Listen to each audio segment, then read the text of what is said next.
Welcome to Season 4 of Confessions, HIV-Positive Women. We are honored to bring you stories that break stigmas and amplify voices of courage.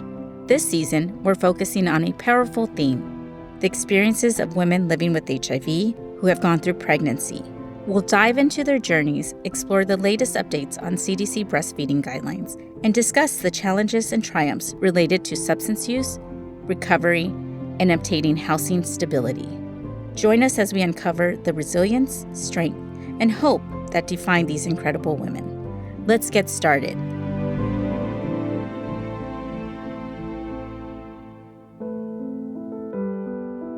My name is Brittany. I am 34 years old. I'm here with my 3-year-old. I was born in a little town in Washington State, Longview, Washington. I was born to a drug-addicted mother. So when I was born, I was actually addicted to almost every drug that there is because she injected drugs while she was pregnant with me. So she gave me a really tough start to my life. At age 1, my mom would leave me with random people, family members, friends of hers, and she would take off. And so I ended up in the custody with my aunt and uncle. I started being molested and abused physically and mentally by my uncle. At the age 1.5, I was taken away by Child Protective Services, and they did studies and found out that I had been abused sexually, physically, and mentally. I struggled very, very much throughout my life dealing with that, and I didn't understand why until I was told what the findings were.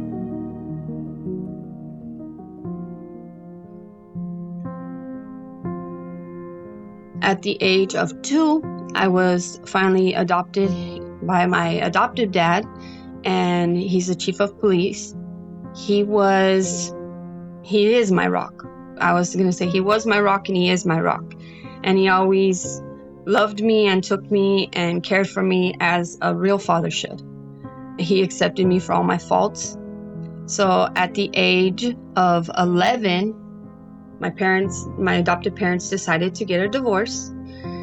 And it was a really traumatic and hard experience for me because my adoptive mom at the time blamed me for the divorce and said that if it wasn't for them adopting me, that their family would not have broken up. So I ended up going with my dad because my mom wasn't mentally capable of taking care of me. But due to the fact that my dad was the chief of police, he worked really hard hours. So I ended up in foster care. He couldn't have me at home because I started acting out. I started cutting my arms. I started to scream. I would kick. I would throw things. One time I picked up a table and threw it across the room at my dad just because he told me he loved me, and running away and just rebelling, doing all the things that a child shouldn't do. And so he put me in foster care. That didn't go good because I started running away from there. I started going through really hard behaviors. I ran away. I was looking for love in all the wrong places.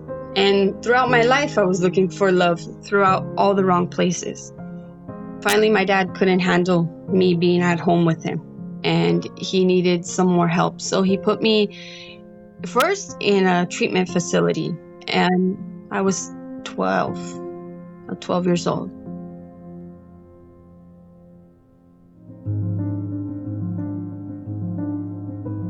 When he put me in a treatment facility, these treatment facilities were designed for children with behavior problems, with children that were rebelling and struggling in life, and the parents that couldn't handle them. So he put me in the treatment centers, and I think I can't even tell you how many I went through. I went through very many, until finally, every one of them I would figure out. Even if it was a lockdown facility, I would find a way to get out, and I would run away. The last one, I was 15. I was 15 years old, and the police found me from running away. I was gone, I think, that time for about a week. And my dad had no idea where I was. Nobody knew where I was. I was actually with an 18-year-old guy having sex. doing all the things that a 15-year-old shouldn't do. And I ended up telling them when they picked me up that if they put me in another facility, I would break out and I would run away for good and nobody would ever find me. So they said, well, let's try something new. And they put me in a foster system. Well, they placed me in a home, a Christian home. And actually it was the pastor and his wife of the church, and which was a really different setting for me. I had to go every day to church because he was the pastor. And so there wasn't room for me to run away or to act out, to smoke weed, because I was always in church. So they kept me always in church.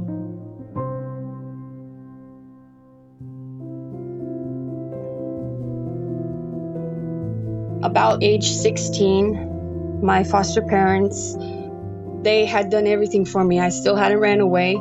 At 15 to 16, it was a year. That was the longest that I didn't act out. I didn't run away. I had my moments where I would melt down and break down and go through emotions, but I didn't run away, and I learned how to work through them. I wrote poetry. I would write in my journal.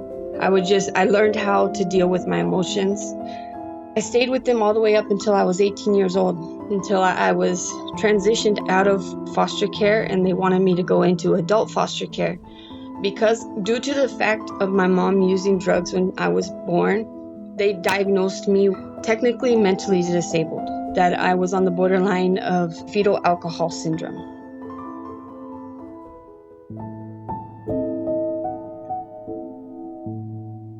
And I went into an adult foster home. That was really hard because I really wanted to stay with my family that I had found. I think it was like a week into that foster home, I ended up meeting a guy and I ran off with him.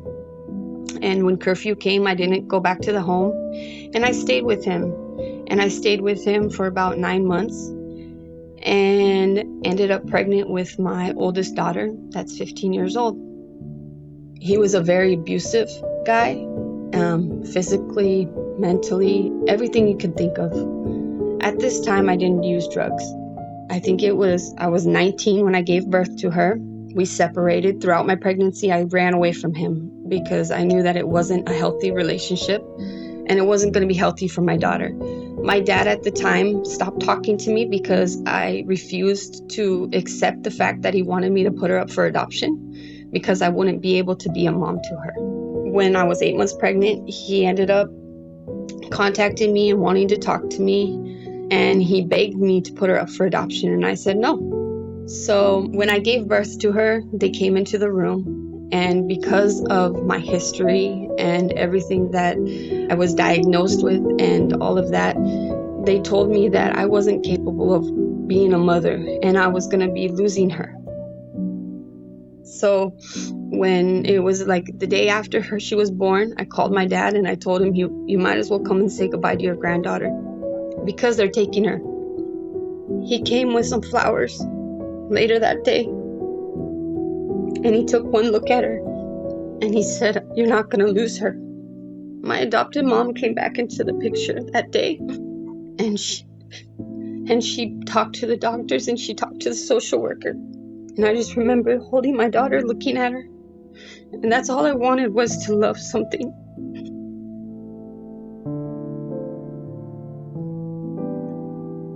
When my mom came in after she had talked to the social workers agreed that I could walk out of the hospital with my daughter. But I had to go with my adopted mom. But within a month, I had to find an apartment and start getting my feet on the ground. It was really hard to be a single mom. All my life, I was told never to look for my birth mom because of who she is and what she did to me. And I didn't want to believe it. And I should have listened to everyone. I opened that door and I found her. And she came and moved in with me in my apartment to help me with my daughter.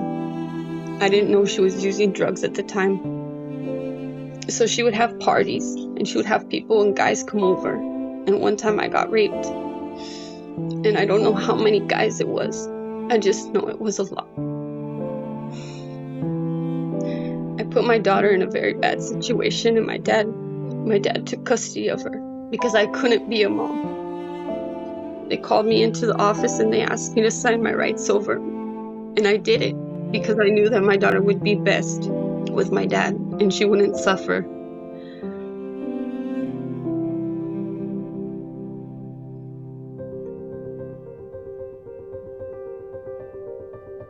After signing those papers and leaving the station where my dad worked, I called my mom and I told her what had happened, and I told her I wanted to kill myself, that I had nothing to live for, and that I was broken. And she told me to come over to her house. And I went to her house and she put the pipe in my hand for the first time. I was against drugs, but the feeling of getting high that time, it took all the pain away. So I got high and I kept getting high to the point where my dad had a bank account for me and my mom talked me into cleaning my bank account out. I was hanging out with her.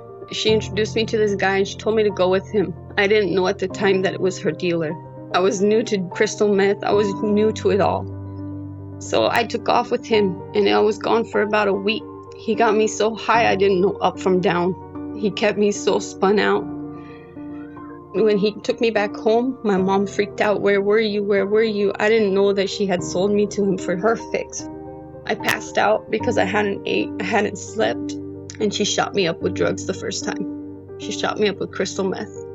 That was my relationship with her, was just getting high. That's how we got along. If we weren't getting high, we weren't getting along. And it was always injecting drugs. We didn't even smoke it anymore. Once we started injecting it, we didn't smoke it. I didn't think about sharing needles. I was numb. I wasn't in pain no more.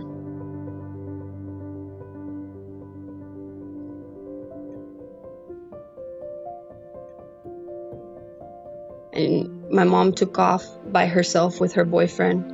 And I ended up staying, not knowing where I was, not knowing who I was around. And that's how I met my other child's father. He was a Russian guy. And he was addicted to heroin. And he ended up getting me addicted to heroin. I went through a lot of problems with him. It was very abusive, physically and mentally. Our relationship was nothing about love. It was all about injecting heroin. We ended up having a baby, 9 months of being together. He ended up going to prison. He ended up calling me and telling me, if you're really pregnant, you're going to go and stay with my mom while I'm in prison. So I went and I got clean for 8.5 months. I did my doctor's appointments. I did everything I could to have a healthy baby. When he got out of prison, he ended up telling me, hey, let's go for a drive. And he took me to his friend's house and they held me down and shot me up with a full syringe of heroin. I ended up going into instant labor with my son. Because I tested positive, they took him from me. They ended up taking him and putting him in the system. And to this day, he's still in the system. I have no idea where he's at.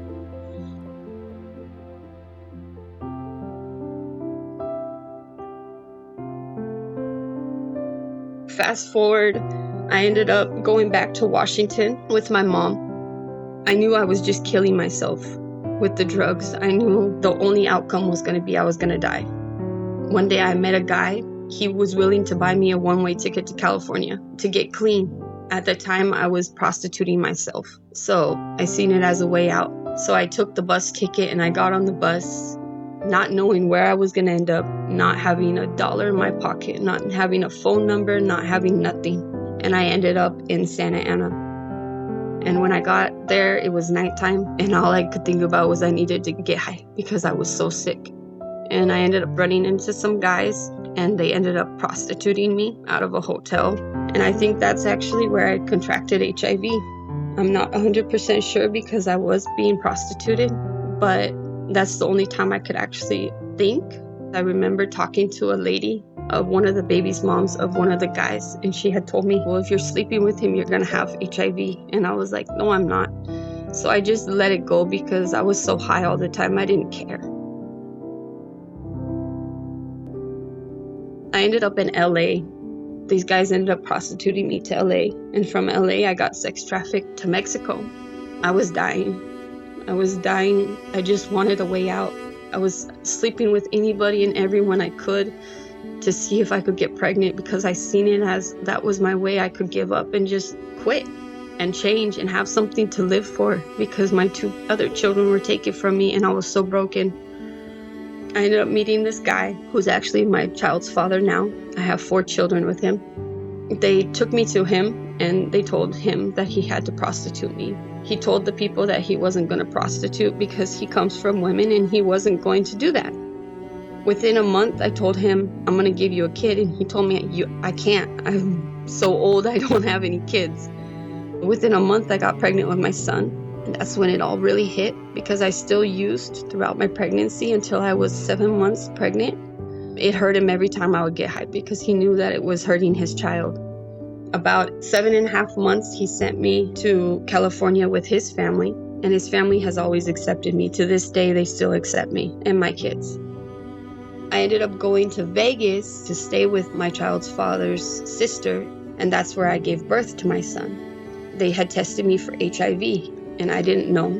All of a sudden, I hear my sister-in-law scream. And I come running down the stairs, and I asked her what happened, and she told me, she says, "Did you know? Did you know?" And I said, "No, what?" And she says, "You have HIV?"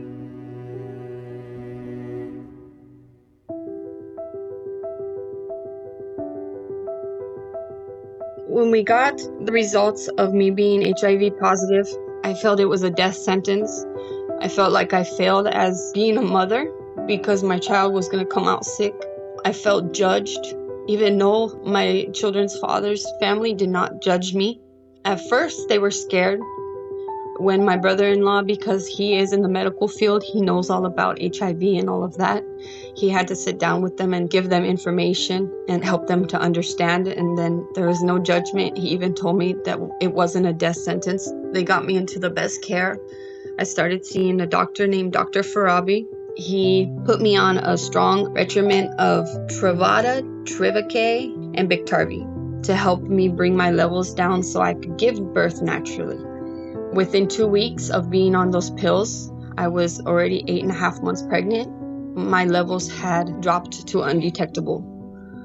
I really still didn't know much about HIV. They had given me a lot of information, but I still didn't understand it, I ended up giving birth at 8.5 months pregnant after I had gotten tested that I was undetectable.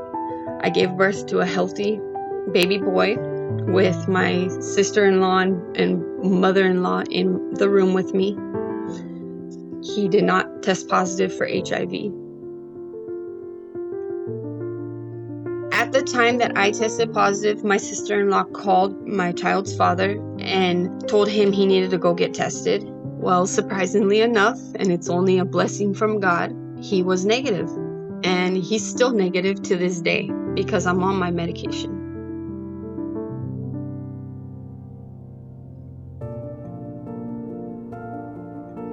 After having him, I didn't want to take the medication. It was very hard for me to keep staying on top of taking the medication. I ended up going back to Mexico with my child's father to visit him. I think it was about 4 months after my son was born, I got pregnant with my other son. I ended up relapsing. After giving birth to my son, after they did the C-section, I got my levels back the day after, and they told me that if he would have just hanged on a little longer, I could have given birth naturally because my levels were undetectable from all the medication the doctors were giving me. My son came out with not a lot of complications, but some breathing problems, and he was just tiny. At that time, I realized that there was no choice. I needed to keep taking my medication because I was just hurting my kids.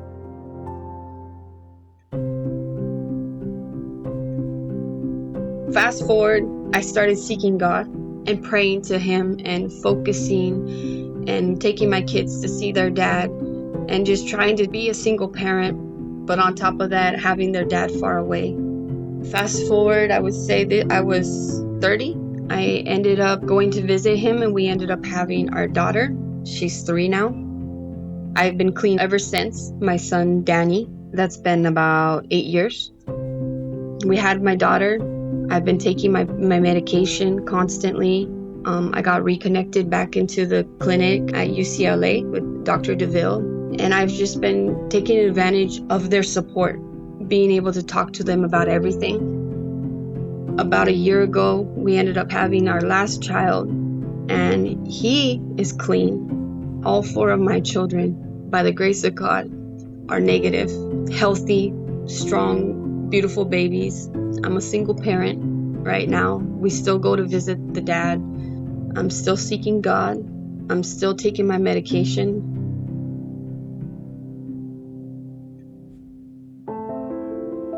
My adopted dad, he is my rock. That's why earlier I said he was my rock and he is my rock. And to this day, I've made my dad so proud.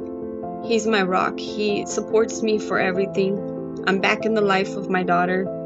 She is a beautiful 15-year-old little girl. Teenager, not little girl, teenager.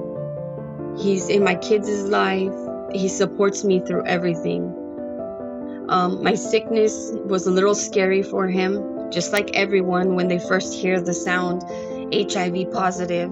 But when they really get to understand that HIV is not curable, but it's controllable. You can see by my life of what I've lived, and since I've been diagnosed, that my life, I live a normal life.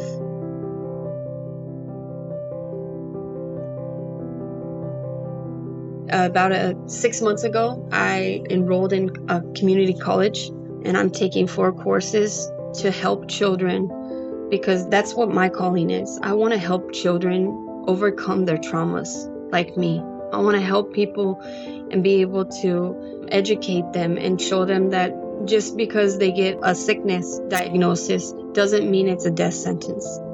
Or just because they were raped or abused or they used drugs, that doesn't label them. So I really want to work with children and even teenagers to overcome their traumas.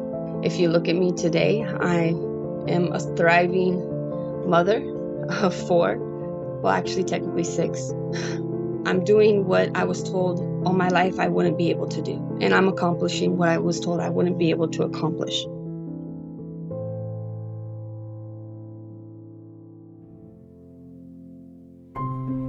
Thank you for joining us for another insightful episode of Confessions, HIV-Positive Women. If today's stories resonated with you, don't forget to subscribe and leave a review or a comment. Your support helps us continue to shine a light on these important issues. Stay tuned for more inspiring narratives this season as we continue to explore the intersections of HIV, pregnancy, motherhood, housing, and recovery. Until next time, take care, stay informed, and remember, together we can create a more compassionate and understanding world.